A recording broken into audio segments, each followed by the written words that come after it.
Welcome to Speak Up and Stay Alive RadiOh with author, speaker, and your host, Pat Rouleau. Finally, someone willing and able to blow the top off hidden healthcare and hospital dangers. She's provocative, upbeat, balanced, fearless, fresh. Pat has over 20 years of experience as a professional public speaker and knows how to approach this important subject with enough humor and wit to keep you informed, entertained, and empowered. Each week you will say, "Oh," as Pat explores and exposes little-known hospital hazards, delves into the deep waters of dangerous healthcare practices, picks the brains of her good-looking and influential guests to help keep you and your family safe in today's fragmented healthcare system. The program is not intended to replace medical advice from a licensed professional, but rather to encourage you to become a well-informed participant in your health and well-being. And now, your host, Pat Rouleau.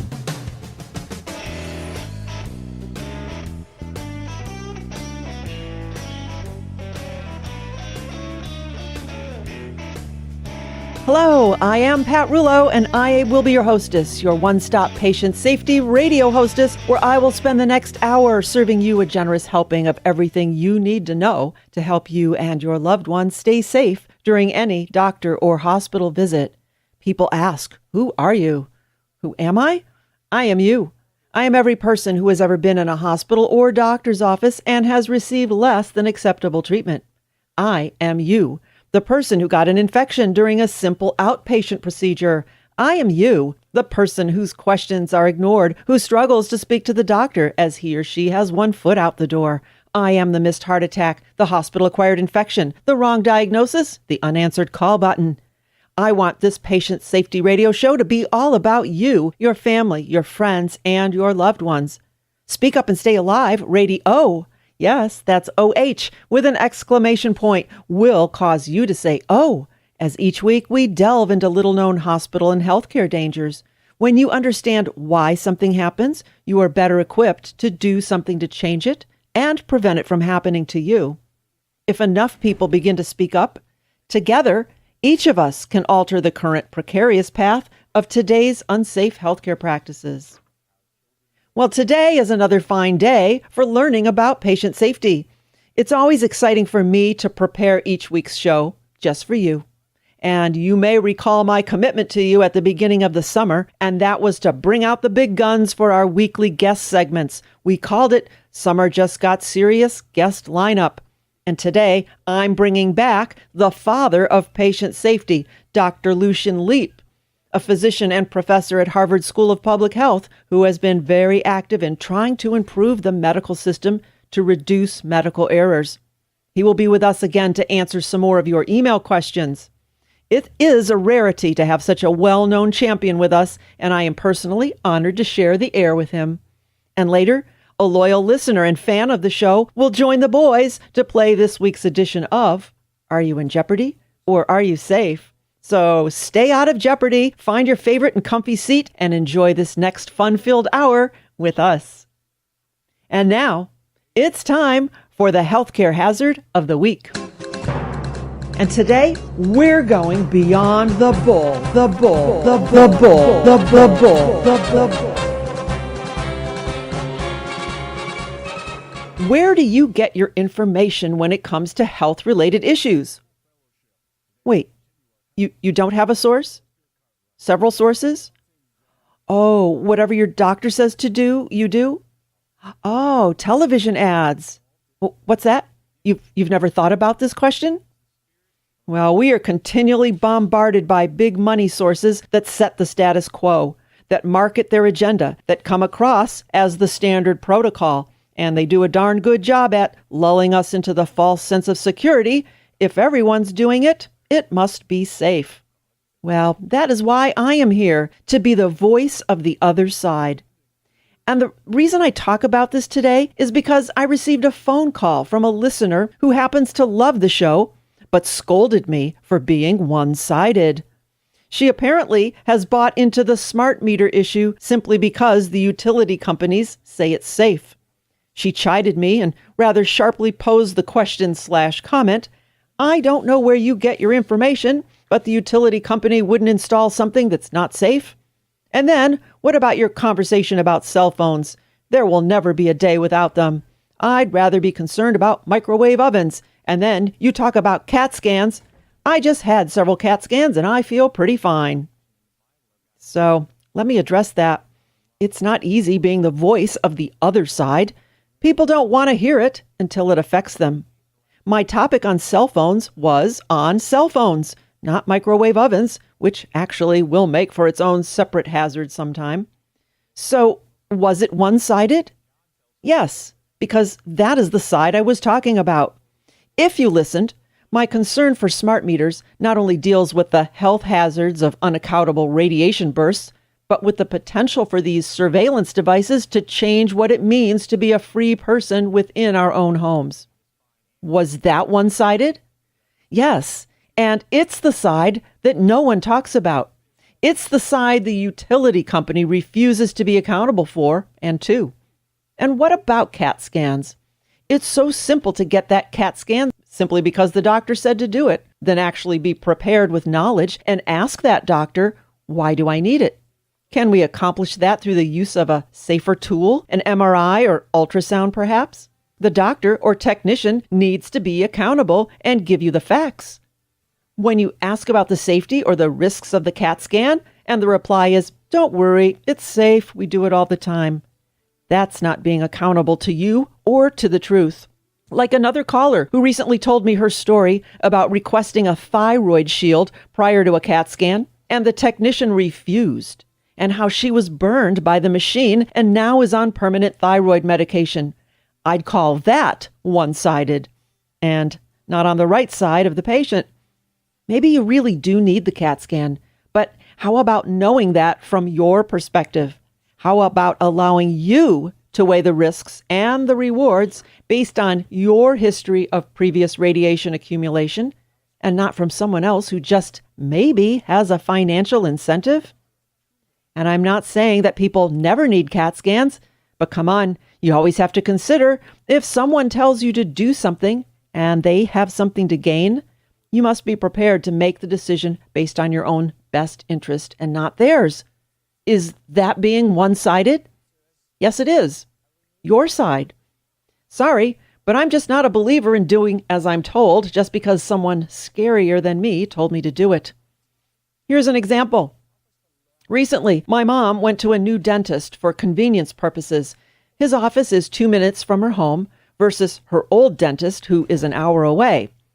During her initial appointment, he quickly pronounced that she needed 3 root canals and sent her home with a prospective bill of thousands of dollars.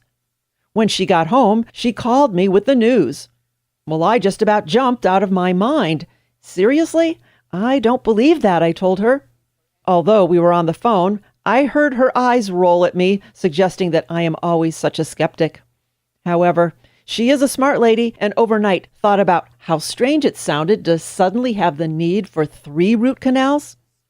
So the next week she made the hour drive back to her old dentist, armed with this diagnosis, and I'm sure you know how this ends. She did not, in fact, need 3 root canals. But this new chap, seeing an older woman with great dental insurance, perhaps thought, a trip to Tahiti is just the thing to rekindle my relationship with my wife. Hey, lady, you need 3 root canals. Pronto. And I'm sure you have stories of your own. I know I do. Last year, when I was having an odd set of throat issues, an ear, nose, and throat specialist sent me home with a year's prescription for Nexium, the little purple pill. End of story. Why? Because that's what he did. That's what he knew. Did he ask about my side? Did he ask about my lifestyle, my diet? So I took a few and then decided to do some more investigative research. Without going into detail, I solved my problem by drinking organic apple cider vinegar and honey and cutting out tomatoes and yogurt from my daily diet, which, come to find out, were weirdly affecting my throat. But how many people are on a lifetime regime of these proton pump inhibitors like Nexium and Prilosec? Heck, it's almost the cool thing to do. Sorry, I just don't believe it is. Not in all cases. Oops, is that me being one-sided? Yeah, I'll own that. I am presenting one side, the side that is never presented, never heard, never allowed in mainstream big business marketing. No, it's not easy being the voice of the other side. So let me get back to the initial reason for this conversation about the woman who took exception to my thoughts and facts about the cumulative effects of smart meter, cell phones, and medical imagings such as CAT scans. I asked her to re-listen to the segment she had a problem with because as often as I can, I do include some of the research sources, and they were cited within my talk. I surely do not concoct crazy statements just for shock value. Think about this, though. The radio is not the medium to list bibliography of sources. That would be just plain boring, and you would quickly turn me off and go clean out your garage. I think the real issue is that many people either don't want to know about the other side or they don't care. It is much easier to rely on big government, big pharmacy, big medicine, big media, big brother. I have to go to work tomorrow. Don't have time to worry about smart meters, radiation, hospital infections, unnecessary drug prescriptions. Oh, but yes, you will have to worry about it. Maybe not today, but someday. And wouldn't it be smart to at least know that there is another side to the story? Well, folks, that's me. That's this radio program, the voice of the other side. And let me give you some assurance. If you hear something on this program and want to know the source, email me at speakupandstayalive.com or call me at 440-725-5462, and I will forward that information to you. Accountability is what it's all about. I'm ready to be accountable. Is the other side?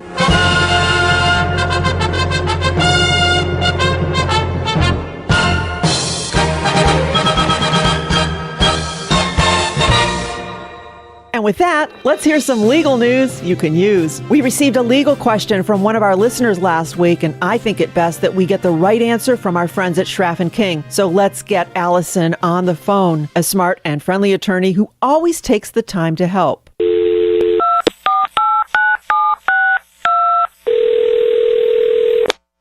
Schraff and King, this is Allison. Hi, Allison. It's Pat from Speak Up and Stay Alive, Patient Safety Radio. Hi, Pat. We have a quick question for you. Do you have a moment? I always have a moment for you. Yay, thank you. Anonymous wrote, what is the difference between a medical power of attorney and a financial power of attorney? The medical power of attorney appoints an agent to make strictly medical decisions. Those decisions can range anywhere from whether or not to have a simple treatment performed all the way to end-of-life care. The financial power of attorney, which we often refer to as a general durable power of attorney, is a document in which you name an agent to handle your financial affairs. Anything that you may be able to do as an individual with respect to your finance, you can grant an agent the authority to do that in a financial or general durable power of attorney. Well, thank you for taking such good care of our listeners. Thank you, Pat. I'm happy to help. If you have not taken care of your advance directives, write this number down and get it done today. Schraff and King, give them a call at 440-585-1600. They are conveniently located on Som Center Road, just south of Route 6 in Willoughby Hills, Ohio. Or visit them online at schraffking.com.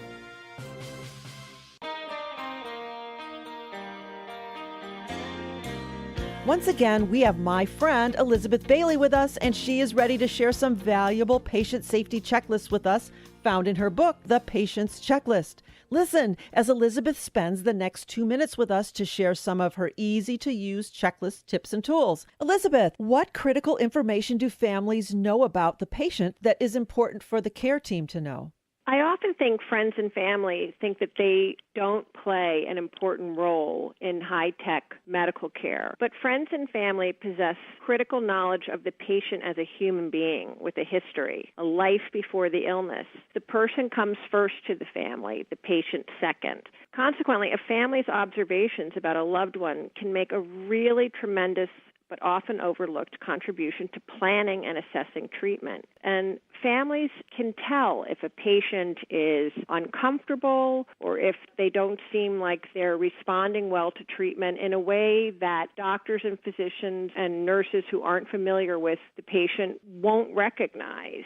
Just holding the patient's hand are all important aspects of healing. Those little things that get overlooked, but they all add up and they could make a huge difference. Comfort care is extremely important. They do. Yes. Where can our listeners find out more about you and how can they contact you? go to my website, which is thepatientschecklist.com. Thank you, Elizabeth, for sharing your simple hospital checklist with us as a way to keep us safe, sane, and organized. Thank you very much for having me. And remember, folks, visit her website, thepatientschecklist.com. I'm Geri the Germ with a Speak Up and Stay Alive healthcare and hospital safety snippet just for you. Here's our expert, Pat Rulo. Hey, Geri, even though you think you're really cool and invisible, smart hospital patients know that you and your buddies hang out all over the place. What am I talking about? Oh, we know your hiding places. Doctors' lab coats, privacy curtains, the TV remote, bed rails, and even hospital pillows. My friends know not to bring their favorite pillow with them to the hospital and then bring it back home. You'd just love to hitch a ride and get out of the hospital, wouldn't you? Well, if we must bring a pillow, we bring a cheap one and leave it at the hospital as a parting gift. No cross-contamination here. For more hospital safety tips, visit speakupandstayalive.com. So ha ha ha, Geri, we're not sleeping with the enemy anymore. Stay safe. Listen to Speak Up and Stay Alive RadiOh. For more information, go to speakupandstayalive.com. Brought to you by Generation America, the smart and traditional 50-plus membership organization. If you're looking for quality Medicare supplement, their rates are lower than the other 50-plus organization, Generation America. To join and to find out more, visit generationamerica.org.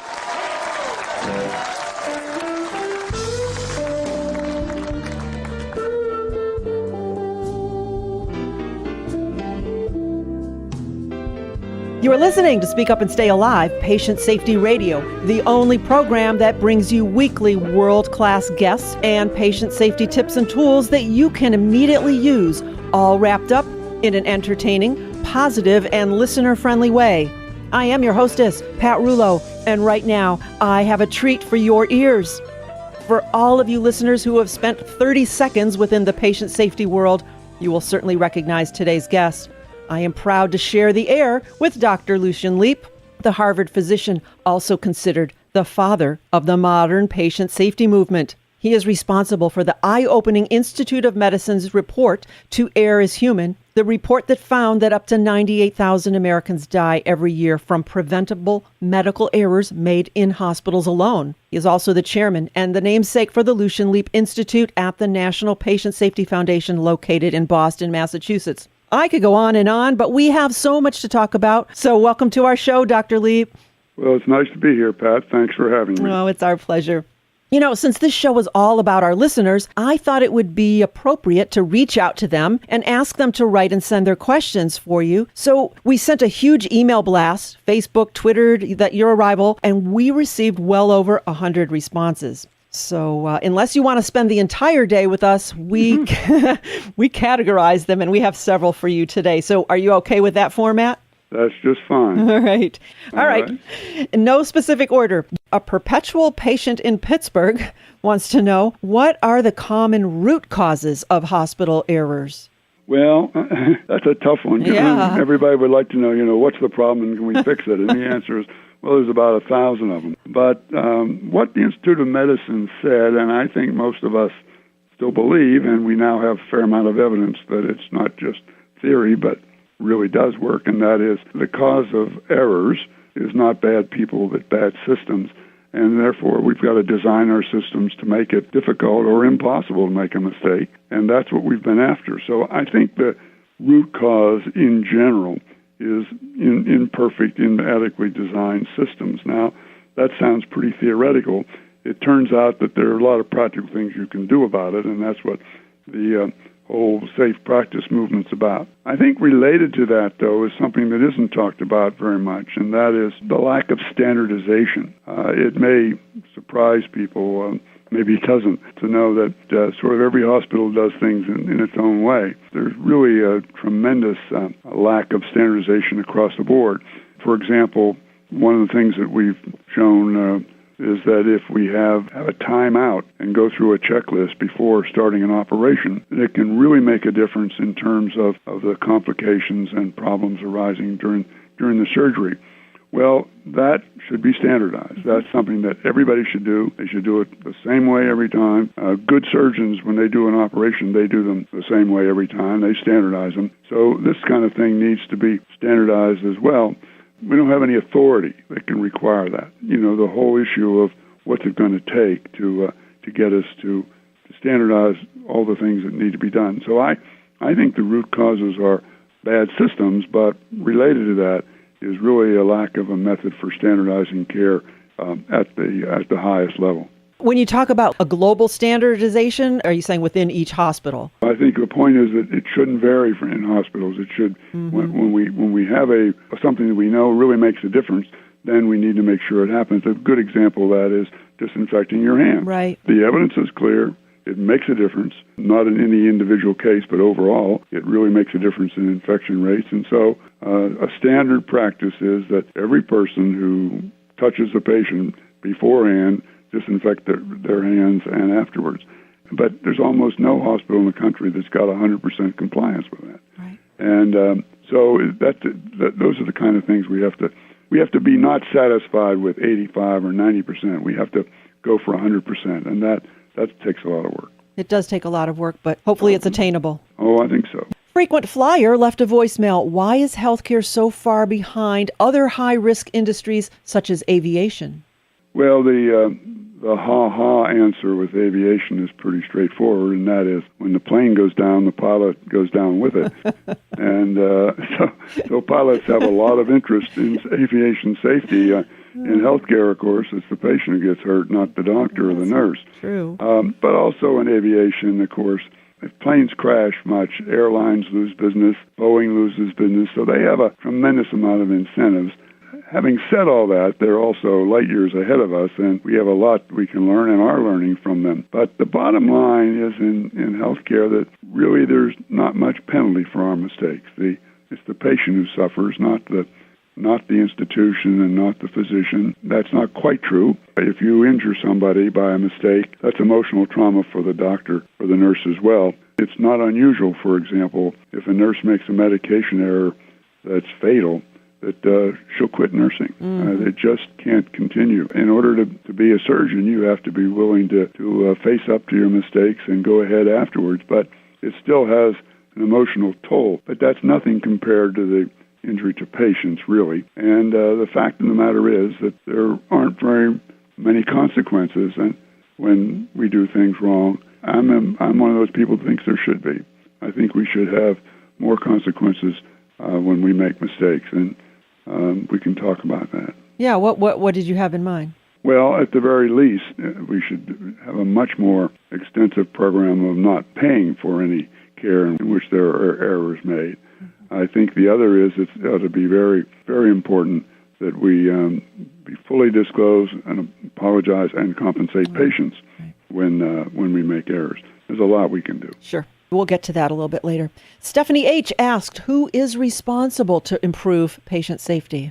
Well, sort of everyone and no one. That's the problem. That is in America, unlike, I think, any other country in the world, we don't have a national health system. Now, there are a lot of people that think that's a very good thing. They don't want the government telling us what to do. But it also means, however, the government doesn't have the responsibility. So patient safety, like all of healthcare, falls to the states.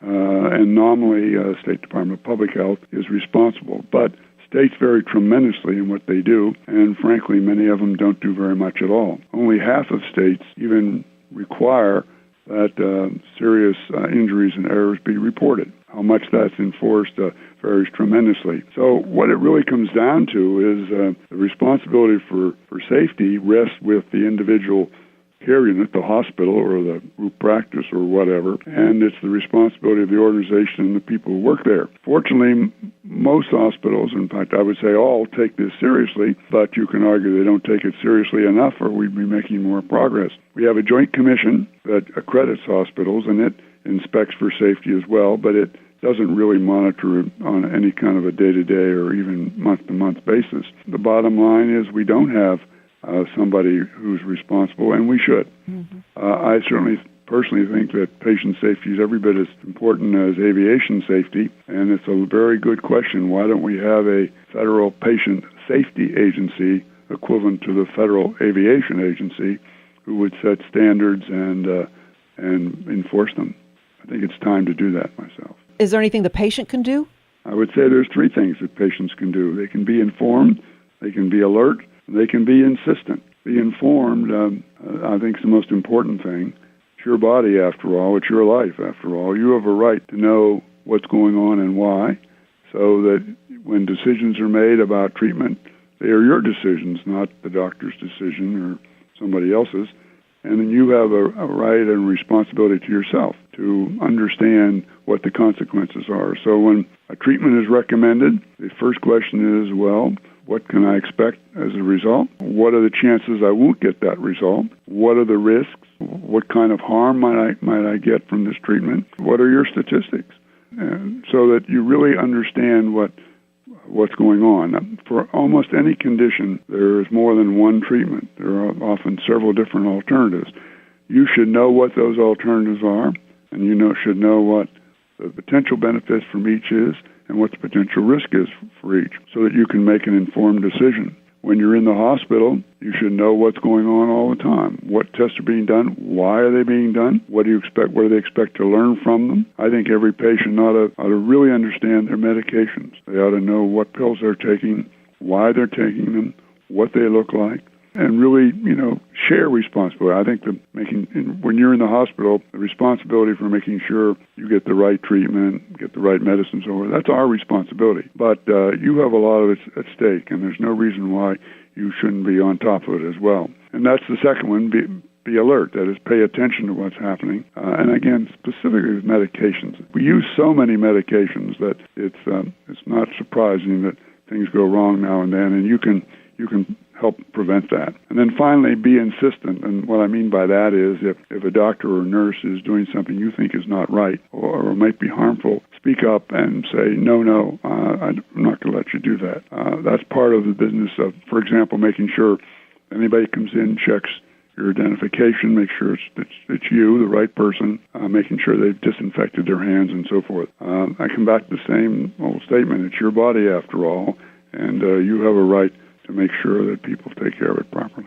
That's a great answer. Out of all the over 100 emails we got for you, about 25 asked that question, how can patients help? And I'm hoping that through this radio show, we're helping, or random listener turning on their car radio hears this. It's like something I should be aware of. So hopefully we can help folks become informed, alert, and insightful, as you suggest. It's a partnership. Absolutely. Yeah. So many questions. I'm sure we could go on and on and on. What do you think of radio as a medium to inform and empower patients? Oh, I think it's superb. Of course, I'm old-fashioned. I grew up with radio, so I'm a great believer about. But I think the way you do it, there is interchange back and forth. I mean, you used to have questions coming. It's not just us preaching. I like most academics, I go around and give talks to people, but that's a one-way conversation. I think this is much better. Dr. Leape, it has been a pleasure and an honor, obviously, to have you with us today. I thank you for taking the time to answer our listeners' questions, and you are welcome on this show anytime. Well, thank you, Pat, and thank you for all you're doing to help make the healthcare safer. We really appreciate it.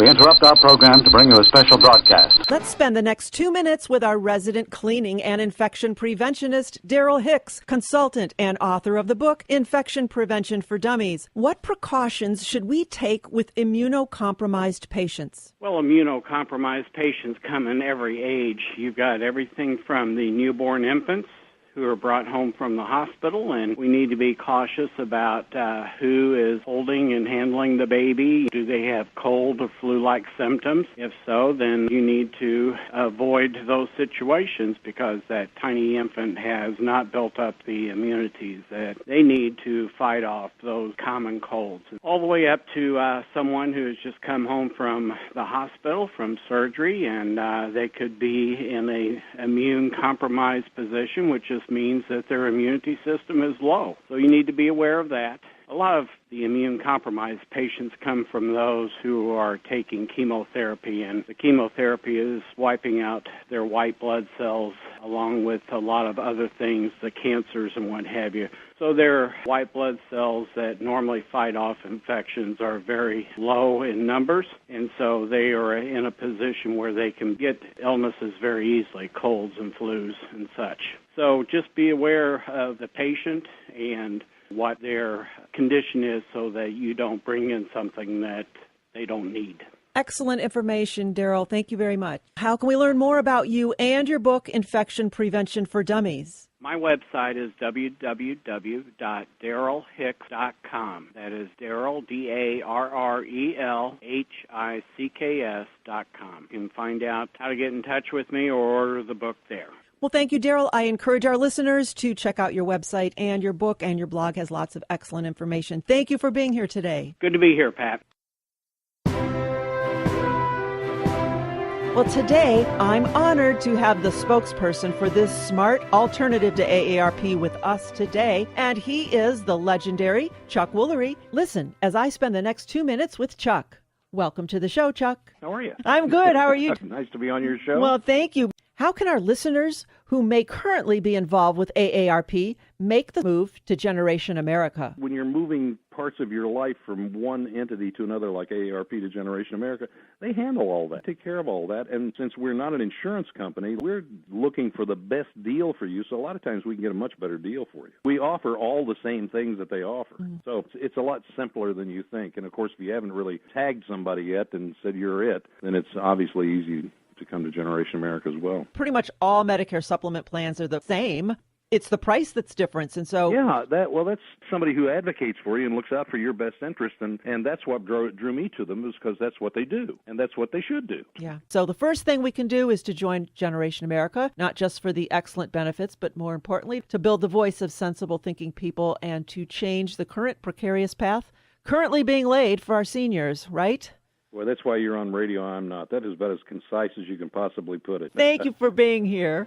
All right. Thank you. To learn more and to join Generation America, visit generationamerica.org.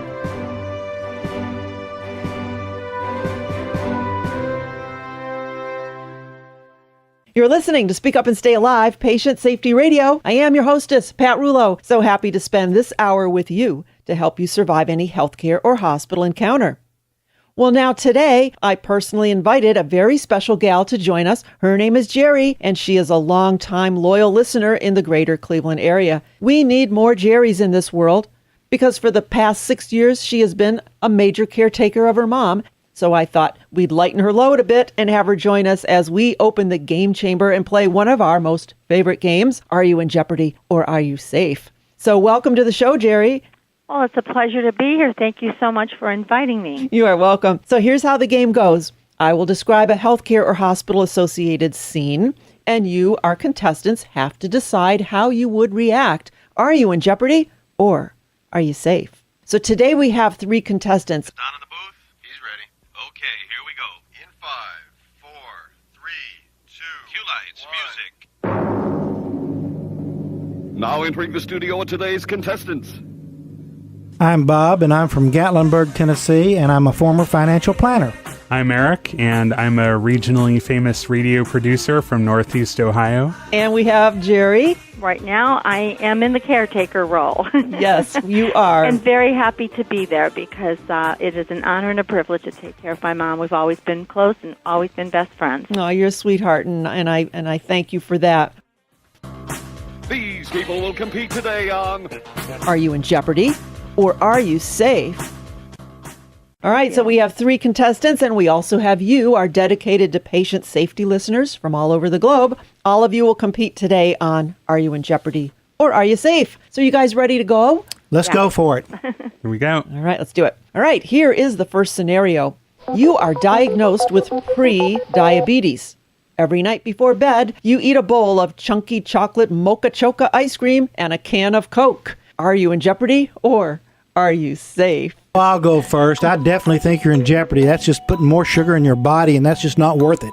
I agree. Nothing I can add to that. That was an obvious one, right? Yes. Okay. Yes. That was an easy one. Well, wanted to start off. I appreciate that. That's what I thought. I'd get you in there easy, guys. Prediabetes typically has no distinct signs or symptoms, and it's often described as the gray area between normal blood sugar and diabetic levels. The diagnosis of prediabetes is a risk factor for developing diabetes, so it's not an absolute certainty. So I think it's obvious that if you or a loved one is diagnosed with prediabetes, diet and exercise can normalize your blood sugars and reduce your future risk of developing diabetes. Probably none of us should be eating mocha chocolate ice cream and Coke before bed, right? Boy, isn't that the truth? I guess that makes sense, but it tastes so good sometimes. Yeah, might keep you up, though. It's tough. It would keep you up. All right, guys, that was easy. All right, here's scenario number 2. You watch way too many hours of TV and notice hundreds of drug advertisements. Lately, you feel concerned about every ache and pain.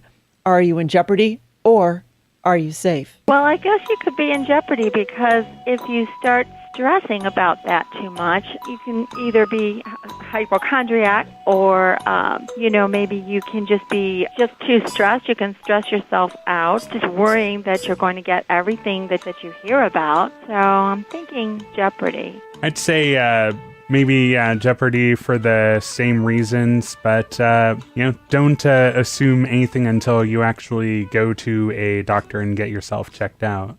I think that's pretty good one, advice. Eric. Yeah. You know what I do on that? I put it on mute because I don't want to hear any drug ads. I don't take any and I don't want any. I think you are all right. These direct-to-consumer drug ads are dangerous to your health. We have golfers touting this and actors pushing that, and they have very limited educational value and basically are sensationalism, kind of marketing ploys designed to push a product, or should I say an industry. So I'd say be mindful when watching these, or as Bob said, press the mute button or stop watching so much TV.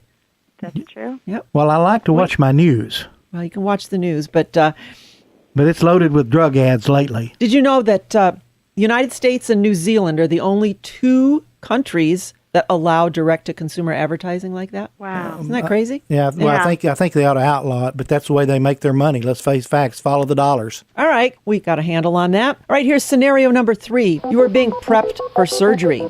Your nurse enters the room with a razor to shave the area around the upcoming surgical site. Are you in jeopardy or are you safe? My first impulse is to say safe, because it's good not to have hair in the way there. Yeah, you're thinking this is a trick question, right? Yeah, I don't know. I just have that paranoia for some reason. Okay, all right. I guess it depends on if what she's shaving with is sterile. And if she has, before shaving, I would think you would have to put some type of antiseptic or something on the skin first. Good answer. That's what I'm thinking. I just want to make sure she's shaving the right place where I'm having surgery. Oh gosh, hadn't thought of that. Oh, yeah. That's the truth. Yeah, sometimes we've heard those horror stories. The answer I was kind of looking for was that shaving can cause small nicks in the skin, actually, which can contribute to surgical site infections. So what I would suggest is, I agree with you, Eric. Yeah, you don't want hair in the location. So you would ask maybe if that was, first of all, really necessary, or if they could simply clip the hair or use a depilatory instead of actually doing the shaving. You might also ask if you could be taking a pre-surgery antibiotic about an hour prior to surgery. That's another measure that could be used to prevent infections. You just taught me something. That's good. Yeah. Yeah, those are. Wouldn't have thought of a depilatory. Yeah. So always ask. I mean, I think, Eric, you're absolutely right that hair needs to be removed, but are there other ways we can do it? All right, something to think about, people. Hopefully we don't have to think about that. Here's scenario number 4. You go to your doctor for a checkup. Your usual normal blood pressure reading is a bit high. Your doctor suggests that perhaps you are a bit nervous and takes several additional readings throughout the appointment and mentions maybe you have white coat syndrome. Further readings show a normal blood pressure reading. Is what he did, does that keep you in jeopardy, or would you be safe? No, you'd be safe, I would say, because the white coat syndrome, that's relatively common amongst people, I think. And I sometimes when they first walk into a doctor's office, they're just really nervous. For a doctor to wait a while, maybe joke with the patient, talk to them, get them a little at ease, and then take it again, I think you have a better chance of getting a more normal reading as time goes on. So I think that's a great idea. I think Geri needs my job here. Geri, you're getting to be an expert on this. I've had a lot of practice. What do you think, Eric? Yeah, nothing to add. Okay. What do you think, Bobby? I think you're safe. I really do. Because, like Geri said, the white coat syndrome, it affects a lot of people. Right. I'd say you are fairly safe in that your doctor actually was quite caring and concerned enough to mention that some folks do have slightly higher blood pressure readings when they see the scary white lab coat. And so if that does happen to you, for all of our listeners, request several readings during the appointment. Maybe get a nicer looking nurse to come in or something. And maybe even monitor your readings throughout the next week. Go to your local pharmacy and have several blood pressure readings taken. So don't run for the statin drugs right away. You might just be having white coat syndrome, right? You got it. It's a conditioned response, like Pavlov's dog. Absolutely. Yes. Except we're not salivating, right? No, right. It's right. It's kind of, yes, it's different in that way for sure. That would be a horrible mess. That would be, yes. He would need his white coat then. Definitely. All right, you guys. Here's our last scenario. You guys are good. You are a caretaker for an elderly parent. Occasionally, you take the time to leave the house and do fun things on your own. Visit with friends, catch a movie, or even get your hair cut or go shopping alone. You realize that you'll be no good to your loved one if you are not in tip-top shape. By doing these things for yourself, are you in jeopardy or are you safe? It depends on the person that you're taking care of, if they are able to safely stay alone until you do these things, or if you are able to find maybe someone that you really trust. Trust is important, to be with that person. But and the other thing too is sometimes the person you're caring for suffers from like separation anxiety, and you not being there makes them worse. So there's a lot of different ways to look at this one. Absolutely, I agree with you. Yeah, I mean, you would be safe, but would the person you're a caregiver for be safe? That's the concern. Excellent question. What do you think, Bobby? I think that's very true. I think you just about have to have all your ducks in a row before you take off, because you got a lot of stress on you when you leave, because you're going to be worried and you want to make sure that person's taken care of. So it's a two-edged sword there both ways. Exactly. Yeah, there's a lot of guilt that goes along with There being a definitely is a lot of caretaker. guilt. I mean, it is a safe and a sane thing to do if you can, because as a caretaker, you are a very important person. So it's important to take care of yourself and take the time to look after yourself too. And it is okay to be concerned about yourself. And if you can do some of those things for yourself, when you come back to being the caregiver again, you're kind of fresher. You've been refreshed. And you can approach it with a little bit more, I don't know, you're not as, you just kind of feel better, like you can take it on again, But again, every situation's so different too, though. So it's hard. It is hard, and you've been doing a great job. Well, thank you. I do mean that. Well, I thank all of you guys. We had a lot of good information today, and I thank you for your excellent input. Bobby, I thank you. You're welcome. Eric, thank you. You're welcome. And Geri, thank you so much for being here. God bless all of you. You're all so sweet. This was such a nice experience, and I just feel so honored that you called me and asked me to do this with you, Pat. Well, I feel honored and blessed that you listen to our radio show every week, and you have so many great comments and things to say about it. So we need more listeners like you to care about what it is that is going on in healthcare safety. Oh, that's so sweet. Well, thank you so very much. God bless all of you, the work you all do. Well, thank you. I'm not sure who won that, but we're all winners. We're all winners. We are all winners because we know a little bit more about patient safety. And so thank you, everyone, for playing our newest and our most fun favorite game ever. Are you in jeopardy or are you safe? And listeners, don't go anywhere. There's so much more you can learn about healthcare and hospital safety on America's favorite and perhaps only patient safety radio show, Speak Up and Stay Alive Radio. Yay, you did good. Yay. That was good. Thank you, Geri. You're listening to Speak Up and Stay Alive, Patient Safety Radio. I am Pat Rouleau, your hostess and author of the book Speak Up and Stay Alive, The Patient Advocate Hospital Survival Guide, available at all of our live speaking events or at our website, speakupandstayalive.com. That's where you can also locate radio show times, dates, and station information. That's speakupandstayalive.com. And if you would like to purchase the book but do not have internet access, it's okay to call me. Lots of folks order the book by phone, so give me a call, 440-725-5462. And now, let's take a peek at the Speak Up and Stay Alive calendar. As you know, we offer live speaking events to groups, clubs, organizations, churches, as well as hospital and healthcare related groups. And here's a few upcoming ones that are open to the public, and therefore you are invited, and it is free. Our next event will be held in Geauga County in Ohio at a group called Leadership Geauga, and it will be held at Notre Dame in the auditorium. The address is 13,000 Auburn Road in Chardon, Ohio. The event will be this coming Tuesday evening, September 17th, from 7 o'clock to 8:30. So mark your calendar for that, as I will be speaking about healthcare and hospital hazards and how you can avoid them. Then, the next week, also on a Tuesday, September the 24th, I will be the speaker at St. Francis of Assisi Church, located at 6850 Mayfield Road in Gates Mills, Ohio. And that will be at noon. And at both of those events, you can also purchase signed copies of my book, Speak Up and Stay Alive, along with other life-saving goodies that we have to offer. Plus, most importantly, especially to me, I'd love to meet you. These events are always a fun opportunity to get to know my listeners and for them to share some of their stories with me. So mark your calendars for Tuesdays, September 17th and 24th. And if you would like for me to speak to your group, that would be a great idea. Call me at 440-725-5462 or email me at speakupandstayalive.com.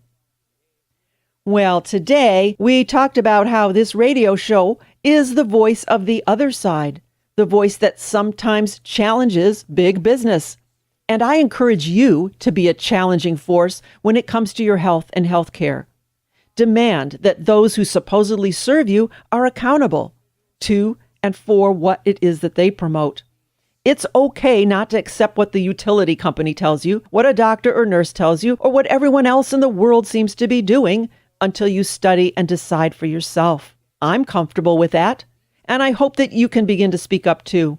It's all about being informed enough to make decisions based on your side of the story and not someone else's. And our guest, the famed Dr. Lucian Leape, so kindly answered more of your questions about the state of patient safety today. You won't hear him on any old radio show, so I'm happy to be able to share him with you. And what a fun time we had with our special Jeopardy contestant, Geri, and Bob, and Eric. I appreciate Geri for all the time she takes to care for her mom and for her loyalty as a listener to this radio program. Now, if you missed some of today's show and want to become a full-fledged e-patient, you know, we talked about this before. The E stands for empowered, educated, and equipped. It's not too late. You can go to the RadiOh link at the speakupandstayalive.com website. Click the link with today's date, and that's where you can also purchase the book, Speak Up and Stay Alive, The Patient Advocate Hospital Survival Guide. I cannot tell you how many people have told me that they take the book with them to the hospital or bring it as a gift to a friend in the hospital, lay it on the tray table, and how that generates such positive conversations with the healthcare staff. Now, at a glance, they know that you are an e-patient, empowered and educated. So, if you do not have a copy, I really do encourage you to have one, not because I wrote it, but because you need it and it can help. And again, if you don't have internet access, it's okay to call me and order by phone. I enjoy talking to our listeners. You can call me, 440-725-5462. And let me take a moment to thank all of our radio sponsors and weekly guest experts, because thanks to them, we are here, and that helps keep you and me safe.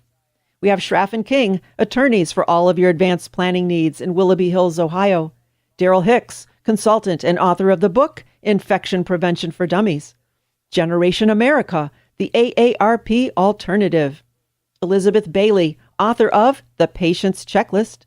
And Junction Auto Family in beautiful Chardon, Ohio. I really encourage you to support these fine folks, and you can find their information at the speakupandstayalive.com website.